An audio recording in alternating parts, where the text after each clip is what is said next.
The Tories chose him as their leader, but after defeats in Parliament and the Supreme Court, just where is he taking them? Arriving in Manchester, he and his partner were booed by anti-Brexit protesters,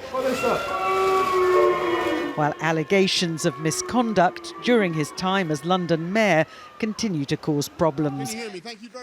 The police watchdog is now deciding whether to investigate his relations with the American businesswoman Jennifer Arcuri, and if he used his position to benefit or reward her.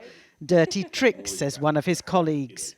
I believe this is a sort of politically motivated complaint, and really it's a distraction from the very important work that needs to be done in this country to deliver not only just getting Brexit done, but all sorts of other important domestic issues. He is clear that the appropriate proprieties were observed. I don't believe this is a big story. I really don't. It's been thoroughly exaggerated and overblown.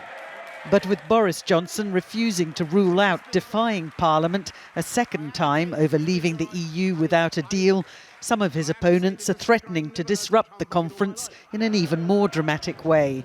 The SNP now say they're ready to trigger a vote of no confidence.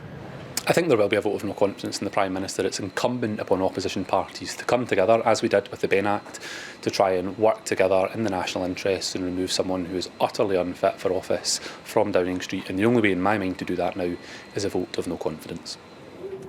Jeremy Corbyn, visiting Essex today, also suggested he was ready to step in to stop a no-deal Brexit, although heading a Labour government, not one of national unity.